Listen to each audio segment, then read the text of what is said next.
안녕하세요, 여러분. 아동문명아바. 여러분과 또한 마사비오지마원어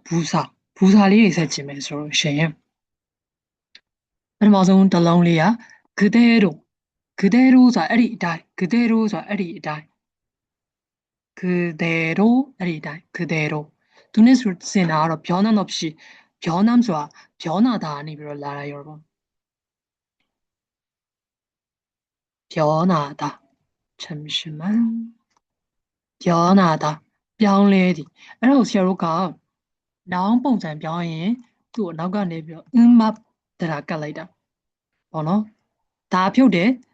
အရှိက ဟာမှာ အသက်မပါတဲ့အတွက် အသက်မပါတဲ့အတွက် အဲ့အောက်ကို ဆရာတို့က မတက်ကလေးဝင်ရမယ် အသက်ပါတဲ့ကောင်ဆိုရင်တော့ ပေါ့နော် ဒါ ဆရာတို့ တတာအတန်းတင်ထားတဲ့သူဆိုလို့ရှိရင်တော့ ဒီတတာတင်ပြီးသား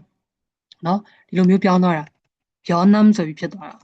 변함ဆိုရင်ပြောင်းလဲမှုဖြစ်သွားတာ 없이မရှိဘဲ 변함없이 저 ပြောင်းလဲမှုမရှိဘဲ 그대로 저ဒီအတိုင်းပဲ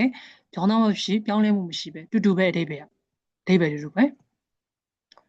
자연은 자연 소라가 더바와 자연은 더바와가 자연은 있는 모습 소라가 시대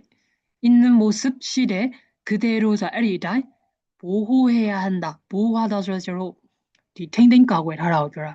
보호해야 한다 저 탱탱 까고 타야 하면လို့ပြောတာ နောက်တစ်ခုက 오랜만에အကြာကြီးနေပြီးတော့မှ အချိန်ကြာတော့မှ 오랜만에 만난 친구는အကြာကြီးနေမှ ပြန်တွေ့ရတဲ့ တကယ်ချင်းကတော့ 옛날 모습을 အရင်တုန်းက သူ့ရဲ့ ပုံစံကို 그대로 저အဲ့ဒီအတိုင်း 유지하고 있었다. 유지하다ဆိုတာ အဲ့ဒီအတိုင်း ဆက်ထိန်းထားတယ်လို့ ပြောတာ 유지하고 있었다. အဲ့ဒီအတိုင်း ဆက်ထိန်းပြီးတော့ ရှိနေခဲ့တယ်လို့ ပြောတာ 오케이, ဆရာတို့ဆက်ကြည့်မယ်ဆိုရင်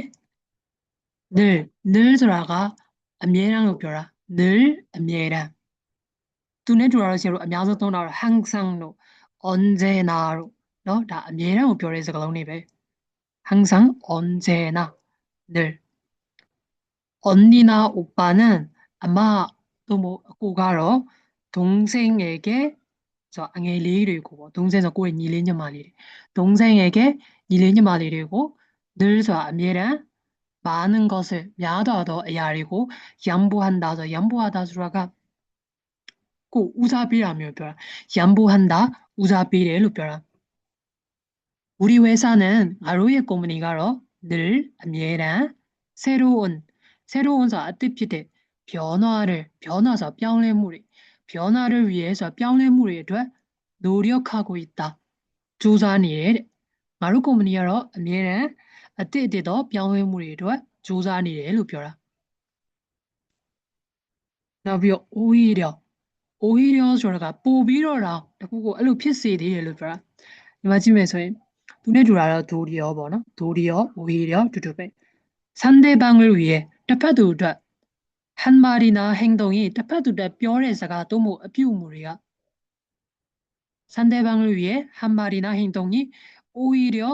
ဆိုတာက တစ်ဖက် ကိုလှုပ်လိုက်တဲ့ အပြုအမူတွေ တခြားစီ ပေါ့နော် 상처가 되기도 한다. တစ်ခါလေ 상처다 ဒဏ်ရာတွေ ဖြစ်သွားတာမျိုးလေ ရှိတယ်လို့ ပြောတာ 오히려 상처가 되기도 한다. ဒီလိုလှုပ်လိုက်ပေမဲ့ ပိုပြီးတော့ ဒီလိုမျိုး ဖြစ်သွားစေတာမျိုး ရှိတယ်လို့ ပြောတာမျိုး 지나치게ဆိုတာက 지나치다서 론주라. 지나치게 깨끗한 환경은 룬룬쭈쭈带신이 원진가 오히려 보비로 병에 대한 여가인에 빠뜨대 명령력 수라 마비알에서 명령력 수라 구강하고 벼라 구강하고 떨어뜨린다서 보비로 짜지 몇 벼라 보비노 그리고 점점 수라 피해 줘야 돼နောက် 점차를 လည်းသုံးလို့ရတယ် 점차 လည်းသုံးတယ် ဒါပေမဲ့ ဆရာတို့ 점점으로 စကားပြောမှာပို့ပြီးတော့ အသုံးများတယ် 옆에 말은 점차, 점점 နှစ်ခုလုံးသိထားရမယ် 요즘အခုတလော 채식을 하는 사람들이 채식 소라가 어디유에디 사람이요 벼라 따달로 살아 보노 채식을 하는 사람들이 점점 증가하고 있다 소라가 어디유에 살에 따달로 살애들이야 피피네 놀라니래로 벼라 어려운 경제 상황 때문에 크게 시와해지니죠. 회사의 사정이 꼬무니의 진이야 점점 더 나빠지고 있다. 보위로 솔라니에 루벼라. 제대로 서 띠띠차차 웃겨라. 제대로 병을 서 여가오. 빨리 치료하기 위해서 서 몇몇 번호 꾸따나이 못해. 약을 서 쓰고 복용법수라 미워해 니란. 복용법에 따라 쓰고 미워해 니란 알라이. 제대로 서 띠띠차차 번호 먹어야 한다. တောက်ရမယ်သူတို့ကဆေးကိုစားတယ်လို့ပြောတယ်ဆေးကိုတောက်တယ်လို့ပြောဆရာတို့ကဆေးကိုတောက်တယ်လို့ပြောသူတို့ကြတော့ယာကယ်မုတ်တာလို့တောင်းတယ်မုတ်တာနဲ့တောင်းတာဒါတော့သူတို့ရဲ့အသုံးလုံးဆိုတော့သူတို့တိုင်းမှတ်ထားရမယ်ဟုတ်ပြီနော်ကျုပ်တချို့여러분은 speaking မရတဲ့အချက်နောက်ပြီးတော့စကားပြောရင်သဘောကျကျဝါတာတွေမသုံးလုံးနိုင်တဲ့တစ်ချက်ကားကြီးဟာပဲကျတို့ဒီလိုဟာကိုပြောပြတယ်ဆိုရင်တို့ကမှတ်ထားမှာယာကယ်မုတ်တာဆိုပြီးအတ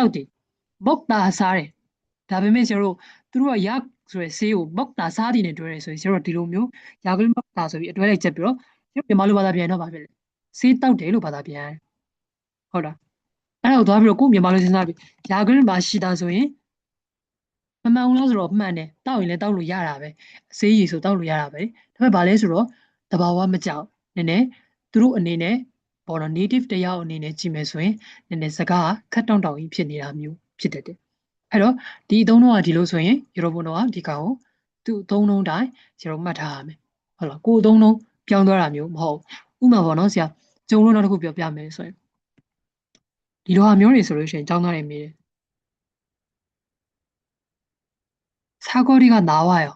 사거리가 네과정 나와요서 탑볼라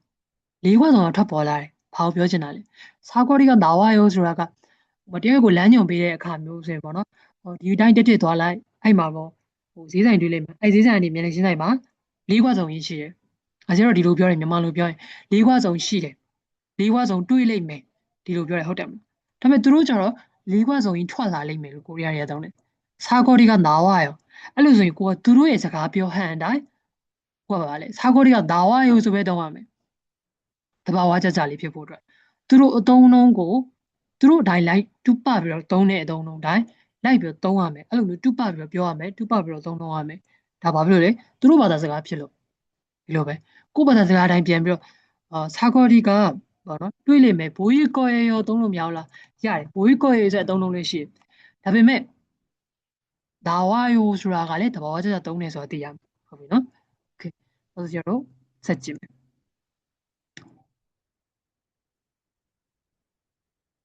단체 여행은 단체 여행자 수분에 따라 그 이름이야. 여행지에서 그 이동을 내야 제대로 디디 찾아 구경하지 못하고 랩밥을 드시나요? 랩밥이 셔지라면 먹나요? 포엔에 도와라면서 사진만 찍고 잡다보면 야비로 돌아오는 비엔라야의 경우가 많아. 지리님 야러 깊이 있는 수라가 리네대 여행을 하기 어렵다. 그 이동하고자로 그 기회를 누벼라. ဟုတ်ပြီနော်ဘူစာလေးတွေကတော့ကျတော့အများကြီးမရှိဘူးနော်ဗီဒီယိုလေးကတော့တိတ်တော့မရှိဘူး여러분လေ့ကျင့်ခန်းနေဆက်ဖြစ်မှာဆိုရင်ဗီဒီယိုဆက်ကြည့်လေ့ကျင့်ခန်းဆက်မဖြစ်ဘူးဒီထိပဲကြည့်မှာဆိုလို့ရှိရင်တော့ကိုယ့်ကိုမင်းနေပဲချက်ထားလို့လည်းရတယ်လေ့ကျင့်ခန်းလေးဖြည့်ကြည့်လို့လည်းရတယ်လေ့ကျင့်ခန်းအရင်ကိုယ့်ဘာသာကိုဖြည့်ချင်းမယ်ပြီးတော့မှကျန်တဲ့တူတူဖြည့်မယ်연습문제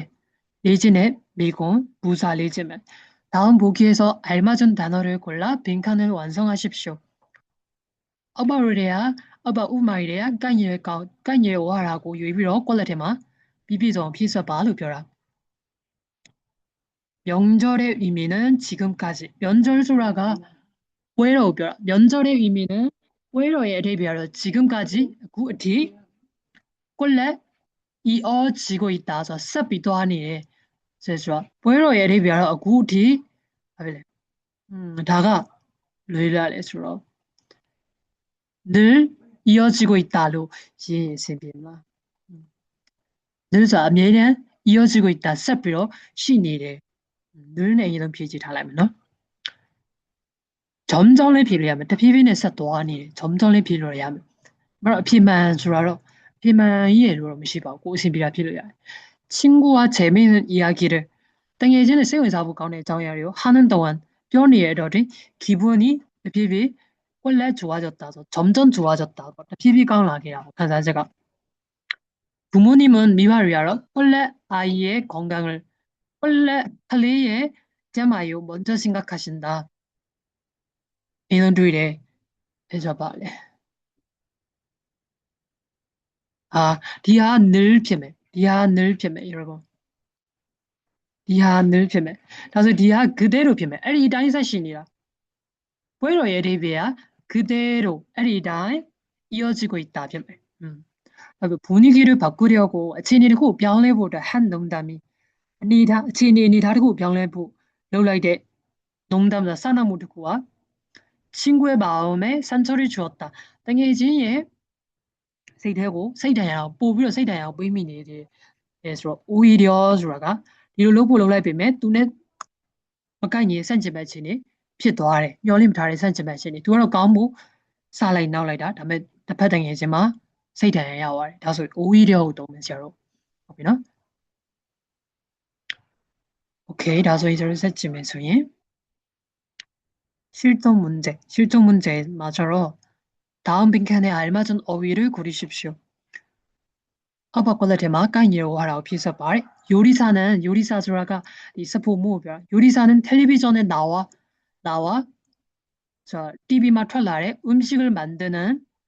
사다도 있고 찻벽에 꼴레를 소개했다. 꼴레고 메이사케를 봐봐. 반복지면 니란 반복 니란 영양소와 따야무 실력수라가 이해진 방향수와 우리야. 반복지면 한 분야에서 분야서 레벨 한 분야에서 레벨을 구마 최고가 되기 위해서는 아까운 피보다자로 더 많은서 오히려 야별에 꼴레이 필요하다. 꼴레 루아데 그래서 마피아면 소리 마서 노력 조사물로하다. 노력이 필요하다. 조사물로하다. 부탁 방송모 기업 시와일롱한 입장수라가 또 이슈라네야. 뭐나? 오케이. 자신이 잘못을 했는데도 꼬꼬라에 아말로 답이면래 꼴레 더 큰 소리를 친다. 오히려 아단제제는 또 어니디. 또 리로로 답이 산지만이네. 디로랑 로디레서로 봐면 오히려 피마고. 저 오히려 더 큰 소리를 친다. 두자로 아말로 답이요. 두가 배 당강 라해네. 다면 ပြော.ဟုတ်ပြီနော်ဒါတွေကတော့ဒီ그대로အဲ့ဒီတိုင်း제대로 띠띠차차 드디어 저နောက်ဆုံးတော့လို့ပြောတာ 다음 미줄친 부분과 의미가 비슷한 것을 고르십시오. 이다의 가운데 레이베 두라고 제로 이해하면 달래디다 퇴근 시간이 지났지만 러시아의ချိန်ကျော်သွားပြီဆိုပေမဲ့ 아직도 해야 할 일이 많다. 우리 러시아의 အလုပ်တွေများတယ် 일 အလုပ်ဆိုတော့ဘာဖြစ်မလဲ 업무 အလုပ်တာဝန်ဖြစ်မှာပေါ့ဟုတ်ပြီနော် 전지야 저러 careerကိုပြောတာ divide တွေဘာတွေပြောတာ 연구 저러 두디나 작품 저러 레이아를ပြောတာ 그리고 중학교 때부터 시작한 봉사활동은 레렌에 아니면 두살로케레 이 프라이드 알로가로 지금까지 아구티 변함 없이 이어지고 있다. 마병물레 이라이 섭비로도 아니. 알아서 변함 없이 우리 게 그대로 하비나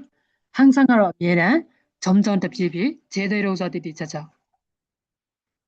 친구들과 이런저런 이야기를 하는 동안 등에 있는 호리리즈가 벼이네 기분이 점점 좋아졌다.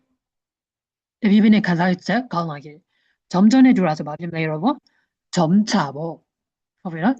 늘가로 얘는 아직스라 아구디 별로사 땡 빌어 저거서 땡 빌어 막강 나가 막강으로 바로 나게 되시니라. 엄마 뭐너 디사도 강을 나와서 또 주래. 아 별로서 땡 빌어 막강으로 봐. 그러면 그리고 다음 미줄친 부분과 의미가 반대인 것을 고르십시오. 아빠 미나라에 봐이네. 센즈베 비례강 유야만서. 그 제품은 에리터고아로 작년에